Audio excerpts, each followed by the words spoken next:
Ya, salam demokrasi, sahabat-sahabat pemilih Indonesia. Terima kasih ya sudah konsen terhadap film election, Dirty Election. Kami mencoba menghimpun beberapa data terkait Sirekap. Kami membuat robot, namanya robot tidak hilas. Itu sebenarnya sudah berjalan sejak 2019. Kita aktivasi ulang di tahun ini. Ternyata temuan kita luar biasa, dahsyat gitu ya. Saya menamakan cerita ini dengan temuan data invalid Sirekap ya.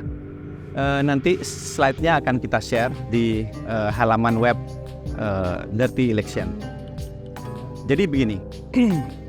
Sebelum saya menjelaskan beberapa temuan itu, kita ingin cerita dulu. Sebenarnya Sirekap itu ada dasar hukumnya enggak sih gitu ya. Ternyata ada. Jadi pada PKPU nomor 5 tahun 2024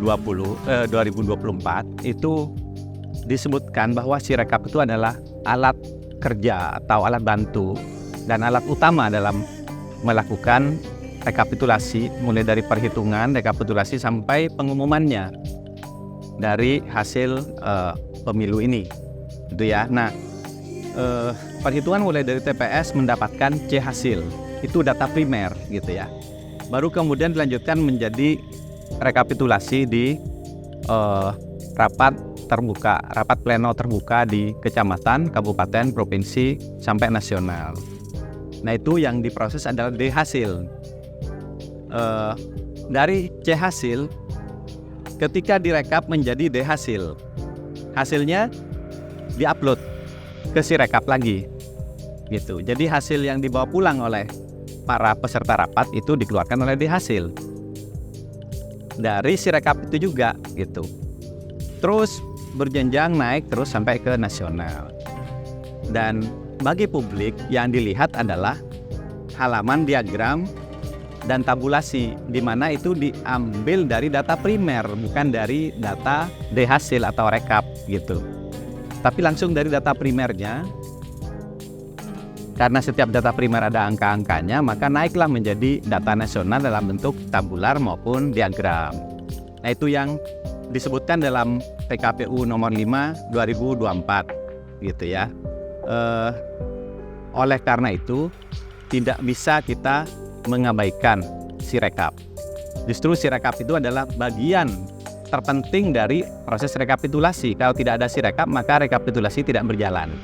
Nah, ini sebagai bahan pengetahuan kita bersama. Jadi apabila ada ahli atau saksi lain yang mengatakan bahwa Sirekap itu menjadi tidak perlu lagi ketika rekapitulasi manual berjenjang selesai, itu pendapat yang keliru gitu ya. Nah, sekarang gini, bagaimana saya bisa mendapatkan data Sirekap? Itu ada situsnya. Jadi di pemilu2024.kpu.go.id itu KPU mempublikasi hasil dari sejak hari pertama pencoblosan sampai hari kedua dan seterusnya. Namun pada tanggal 6 itu situs atau tampilannya itu ditutup. Tampilan tabulasinya dan diagramnya ditutup. Sebelumnya dia ada gitu. Nah, pada saat ditampilkan itu kita bisa membaca datanya baik dengan mata maupun dengan program. Nah, sejak tanggal 6 itu mata kita tidak bisa lagi melihat hasilnya. Tapi hanya bisa melihat gambar C1. Tabulasinya, diagramnya itu sudah tidak ada lagi. Tapi kalau kita menggunakan program, kita membaca JSON, data JSON yang ada di webnya KPU, di mana itu juga tidak kasat mata gitu ya. Kita tetap bisa baca dan ternyata masih mengalir terus. Sampai terakhir kita mendapatkan data sekitar 63% data yang lengkap gitu ya. Nah, untuk ini jangan khawatir kita dianggap melakukan hacking atau mengambil data dari backdoor, mencuri atau mendapatkan dari orang dalam, enggak. Jadi ini murni memang open data dari KPU itu sendiri. Oke, cukup ya. Oke, sekarang Sirekap itu sendiri bagaimana posisinya? setelah Sirekap memang ada SK-nya atau PKPU-nya dari Peraturan KPU nomor 5 2024, lantas bagaimana dengan sertifikasinya atau audit IT-nya terhadap aplikasi itu seperti apa? Nah, itu KPU yang bisa jawab. Kami masih meragukan kalau dikatakan ini sudah lolos audit. Kenapa? Karena sampai hari pencoblosan itu aplikasi masih ada update gitu ya. Jadi yang mana yang disertifikasi atau yang diaudit gitu. Maka kami menunggu dokumen yang dari KPU itu seperti apa, yang diperoleh KPU dari BRIN maupun dari BSSN katanya ya.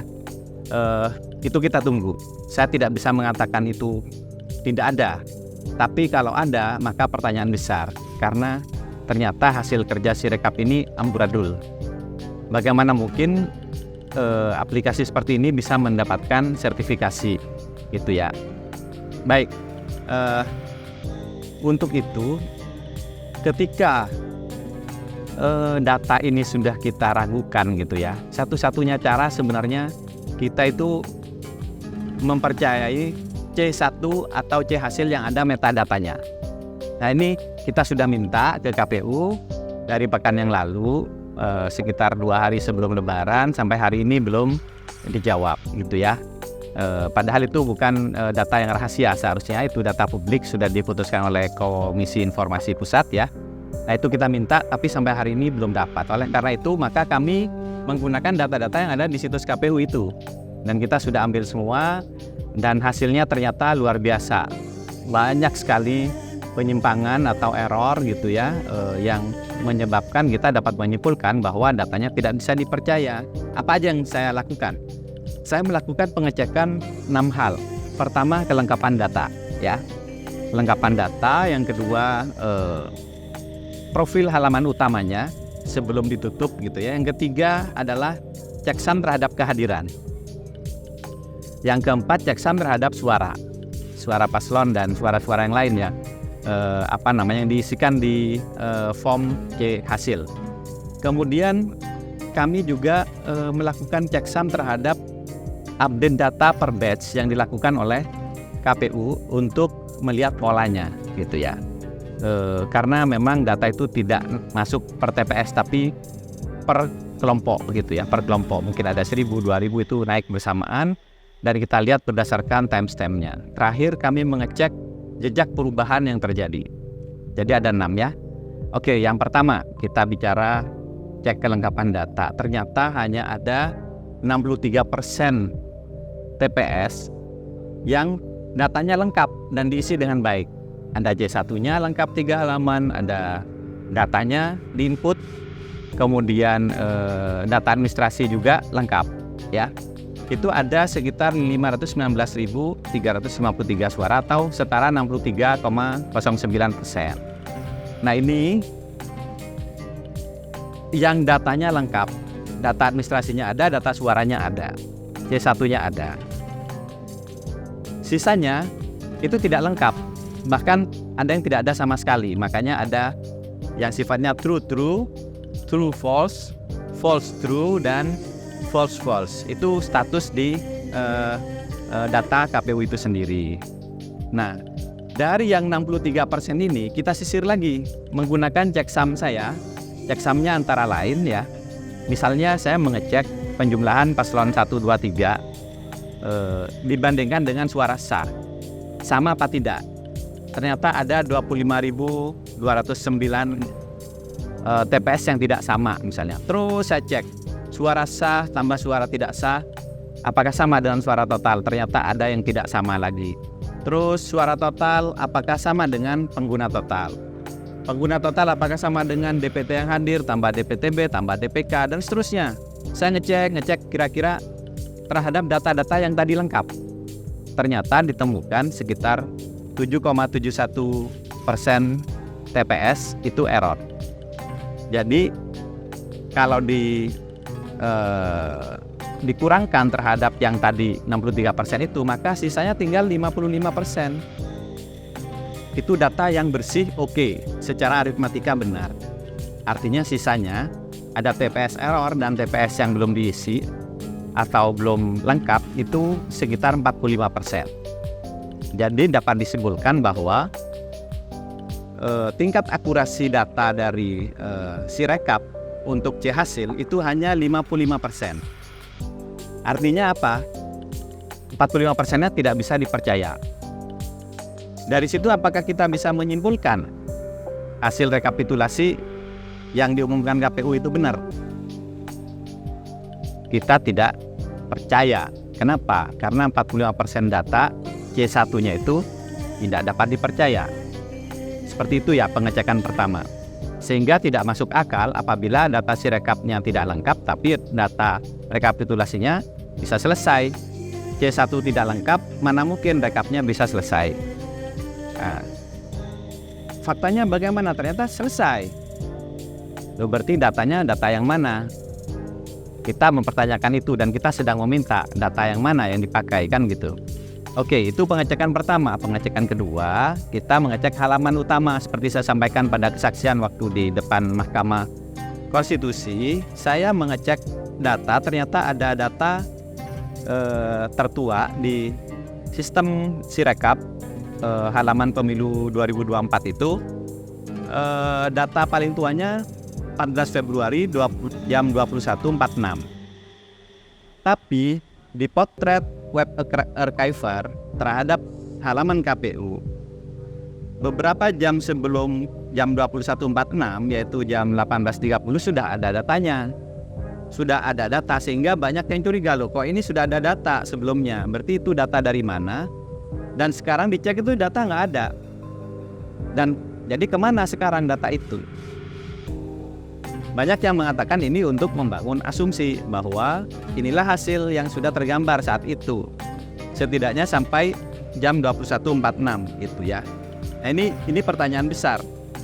Artinya ini JSON-nya bukan dari database tapi JSON yang di hard coded gitu. Nah, ini pertanyaan. Kita sedang menunggu jawaban dari KPU karena KPU tidak memberikan jawaban secara terbuka. Katanya akan disampaikan log sistemnya, tapi kita belum dapat sampai hari ini. Kemudian kalau disimpulkan dari data yang masuk tadi sebelum jam 21.46 ternyata ada 46.574 TPS, itu total suaranya sekitar 3.110.000, yang artinya rata-rata per TPS hanya 64 suara, jadi itu nggak masuk akal gitu ya. Tapi secara persentase ya seperti yang tergambar ada 57% ya, 57% untuk 02, 57,75 tepatnya, kemudian 21,89 untuk 01, 20,36% buat 03. Nah, ini cek halaman pertama gitu ya. Kita juga bisa ngecek di halaman pertama juga dari setiap progres TPS itu ya. Kita lihat sekian persen, misalnya di 64,14 ya, 64,14%, total suara paslon 77 juta.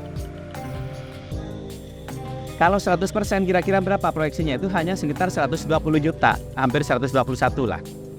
Nah, bandingkan dengan suara versi KPU ketika diumumkan, total suara di 100% itu pada saat 20 Maret itu 164 juta, berarti ada selisih sekitar 43,5 juta suara. Ini suara apa gitu? Ini sekitar 43 juta inilah kita pertanyakan. Ini suara apa? Apakah penggelembungan atau suara hantu, atau ada data yang tidak match antara DPT, antara kehadiran dan seterusnya sampai menjadi suara paslon itu ya. Itu pengecekan yang kedua, masalah halaman pertama. Pengecekan yang ketiga, kita menggunakan pengecekan selisih yang terjadi antara kolom suara total dan pengguna total. Itu ternyata ada selisih di 32.994 TPS yang setara dengan sekitar 10 juta suara. Itu ya, kita ada buktinya semua, nanti bisa di-download ya di halaman Dirty Election yang akan kita umumkan nanti. Kemudian masih cek kehadiran, kita membandingkan pengguna total dan kehadiran. Jadi pengguna total itu kan adalah penjumlahan DPK, DPTB, dan DPT yang hadir gitu ya. Itu terjadi selisih di 17.000 TPS, lebih dari 17.000, itu sekitar setara 50 juta suara, 5 juta suara ya. Artinya sudah berapa? Tadi di halaman depan ada selisih 43 juta, kemudian di suara total vs pengguna total beda 10 juta, pengguna total vs kehadiran, komponen kehadiran itu 5 juta, sudah berapa itu? Banyak sekali ya. Itu pengecekan kehadiran. Sekarang cek sum suara. Oke, suara ketika saya jumlahkan, suara paslon 1, paslon 2, paslon 3, itu menghasilkan 128 juta sekian. Tapi kalau saya cek kolom suara sah, saya jumlahkan, itu hanya 104 juta, berarti ada selisih 23 juta. Hampir 24 juta ya, 23 juta setengah lah gitu.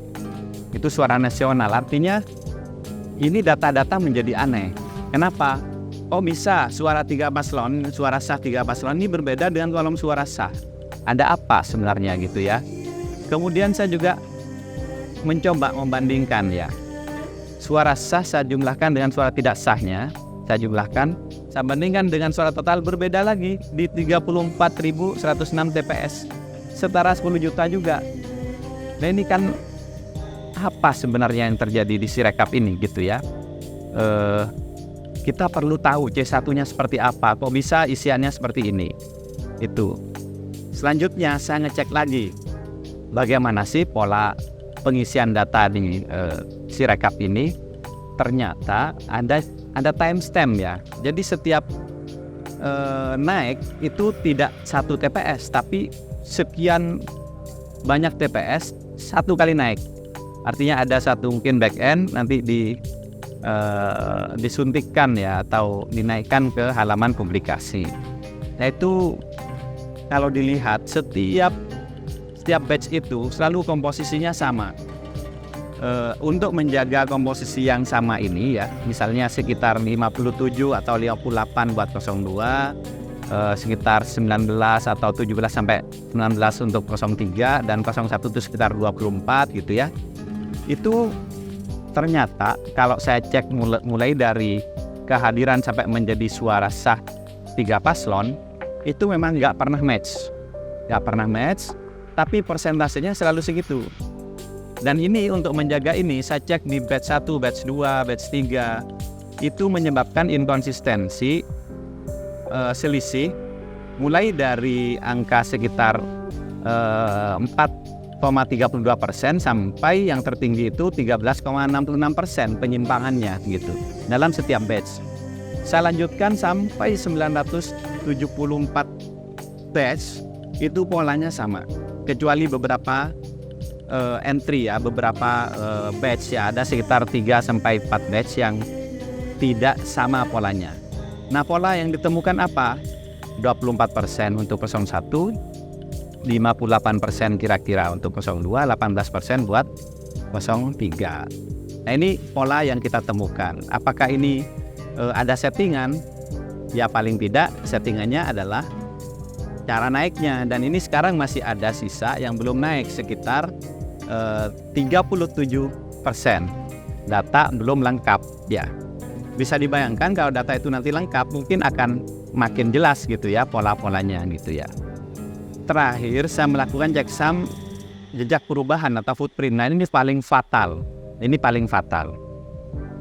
Kalau yang tadi mungkin bisa salah, bisa dikoreksi gitu ya. Tapi proses koreksi ini bisa kita lihat apakah koreksi itu dari salah menjadi benar atau dari benar menjadi salah. Nah ini ternyata ada 441.000 kali lebih perubahan gitu ya, terjadi di 244.000 lebih TPS, yang artinya ini satu TPS bisa terjadi perubahan lebih dari 1 kali, dan perubahannya tidak semuanya perbaikan gitu. Justru kita menemukan yang sebaliknya. Apa yang ditemukan banyak sekali, ada perubahan C hasil ya, atau angkanya yang telah terisi lengkap tiba-tiba menjadi tidak lengkap. Ada yang dihapus suara paslonnya, ada yang dihapus kolom suara sahnya, ada yang angka checksum administrasinya dihapus gitu ya. Administrasinya itu yang selain suara paslon itu namanya data administrasi, itu hapus tiba-tiba padahal sebelumnya lengkap. Bahkan ada yang seluruh kolom itu dihapus kecuali C1-nya gitu. Penggantian C1 juga ada. Nah, ini semua terjadi di seluruh provinsi. Jadi ini bukan daerah-daerah yang kurang sinyal atau akses internet tidak ada. Ini seluruh provinsi terjadi. Dan ini yang menurut saya paling parah dan ini harus dipertanggungjawabkan oleh KPU. Dan saya sudah menunjukkan contoh-contohnya waktu saya bersaksi. Contoh perubahan dari data lengkap menjadi rusak, dari data lengkap menjadi kosong ya, dari data lengkap menjadi tidak lengkap, suara paslon dihapus atau berubah dan lain-lain gitu ya, termasuk profil C1-nya yang lumayan banyak ya, ada yang lucu-lucu, ada yang pakai cam scanner yang artinya ya metadata hilang dan seterusnya. Bahkan diakui bahwa metadata memang tidak disertakan gitu. Yang disertakan adalah digital signature. Nah, metadata ini pertanyaan kenapa dihilangkan? Kalau metadata dihilangkan, apa maksudnya gitu? Toh ini disalurkan lewat data KPU gitu ya, lewat sistem Sirekap. Kenapa harus takut? Kenapa harus menghapus? Gitu. Walaupun memang metadata bisa diedit, iya, tapi siapa yang mau edit kan itu masih di internal gitu. Langsung dari lokasi, misalnya geotaggingnya nyala, sehingga ketika dikirim itu ada jamnya, ada tempatnya, ada profil dari penggunanya dan juga profil handphonenya gitu. Pertanyaan kenapa itu dihapus? Apakah membebani ukuran file gitu? Saya rasa tidak. EXIF file itu sangat kecil gitu. EXIF itu sangat kecil datanya dan aneh bagi kita ketika keaslian dari C1 ini tidak dipertahankan atau C hasil gitu ya. Justru inilah data primer yang paling mahal dari pemilu ini gitu. Kenapa malah metadatanya tidak ada? Tapi mudah-mudahan KPU punya versi metadata. Kita sedang meminta itu gitu ya. Dan kita berharap Sirekap ini benar-benar diaudit ya. Kalau perlu dilakukan pembacaan ulang terhadap form C hasil yang sudah ada. Terlepas nanti akan sama atau berbeda hasilnya dengan hasil rekap, maka nanti kita putuskan kita akan pakai yang mana. Kita lebih percaya yang data primer daripada data rekap. Data rekap itu ya bisa jadi saksinya tidak lengkap atau mungkin waktunya terburu-buru, bahkan si rekapnya sedang error tapi harus jalan misalnya rekapitulasinya, jadi ya kita tidak yakin dengan hasil rekap gitu ya. Nah, oleh karena itu 6 hal yang kita teliti ini menyebabkan kami perlu memberi saran kepada KPU terlepas dari persoalan di MK. Tapi untuk ke depan kita perlu mengaudit dari luar ya, audit dari luar sebelum diaudit secara internal di dalam KPU. Kita perlu CSV rekapitulasinya itu untuk dibuka kepada publik sesuai dengan permintaan Yayasan Yakin ya yang sudah dikabulkan di Komisi Informasi Pusat. KPU harus membuka data-data rekapitulasi di setiap jenjang rekap manual itu. Kemudian C hasilnya dibaca ulang menggunakan teknologi OCR atau OMR yang diklaim sudah selesai. Kalau tidak selesai, bilang saja, misalnya harus dilakukan manual, ya manual aja. Kalau tidak yakin dengan OCR dan OMR, karena memang kualitas foto ini mungkin tidak memenuhi syarat gitu ya. Nah, kita mengusulkan pada KPU bahwa C hasil dan tabulasi Sirekap menjadi alat koreksi terhadap rekap manual berjenjang karena itu data primer gitu. Kalau manual berjenjang kan ya masih ada pintu negosiasi dan bisa jadi terjadi permufakatan jahat juga di situ gitu ya. Nah, ini beberapa saran dari kita dan kita juga perlu koreksi terhadap C hasil versi Sirekap jika ada C hasil yang berbeda versi saksi-saksi di lapangan, maksudnya berbeda dengan yang ada di situs Sirekap. Itu harus dikoreksi dengan mekanisme yang tepat gitu ya. Dan apabila KPU tidak bisa mengikuti saran ini, maka perlu diulang. Semuanya perlu diulang karena kita tidak percaya dengan datanya dan ini semua kami bisa buktikan kami akan lampirkan data-data yang kami sebutkan tadi di website kita nanti ya, silahkan bisa dibaca proses-proses perubahan yang terjadi, kemudian analisa yang bisa kita keluarkan dari data tersebut, semuanya akan kita buka ke publik. Bahkan bukan hanya publik di Indonesia, tapi juga publik internasional. Terima kasih ya, itu yang bisa saya share. Mudah-mudahan kita bisa memahami bahwa proses robotik dari kita untuk mengecek perubahan-perubahan atau hal-hal yang terjadi di dalam Sirekap itu bukan isapan jempol. Kita ini memang menggunakan cara yang saintifik dan tidak perlu ragu dengan dasar hukum dari penggunaan Sirekap. Baik dari sisi teknikal maupun dari sisi payung hukum, semuanya kita legal untuk melakukan analisa ini, menghimpun data ini, dan juga memaksa atau mengatakan bahwa Sirekap ini bagian terintegrasi dari rekapitulasi berjenjang. Tidak ada lagi istilah manual, sebenarnya itu hanya istilah luaran.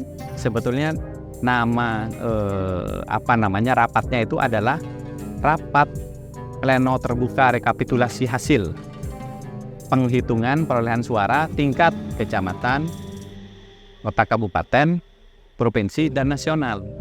Itu bahasanya, nggak ada istilah manual berjenjang, itu nggak ada. Dan yang dimaksud rekapitulasi manual berjenjang itu adalah rapat pleno tadi, dan itu harus menggunakan Sirekap. Banyak buktinya di YouTube, rekaman misalnya dari KPU Kota Bima, kemudian KPU Provinsi NTB, itu selalu melakukan live dalam rekapitulasi. Itu bisa dicek bagaimana cara mereka bekerja, dan mereka jelas menggunakan Sirekap. Terlepas dari cara login yang sering error juga, tapi kenyataannya memang menggunakan Sirekap. Nah, oleh karena itu mudah-mudahan sekarang menjadi terang benderang bahwa data yang kita paparkan itu bukan data ilegal dan bukan isapan jempol. Kita bisa memberikan data-data itu untuk publik. Silakan KPU memberikan klarifikasi, dan kami akan siap menerima kalau memang KPU bisa membuka data secara benar, bahwasanya C1 atau C hasil dengan D hasil itu harus match. Kalau tidak match, maka harus tahu yang mana tidak match dan harus dikoreksi secara benar. Ada berita acaranya sesuai dengan undang-undang kearsipan. Terima kasih banyak. Sampai ketemu di episode selanjutnya. Assalamualaikum warahmatullahi wabarakatuh.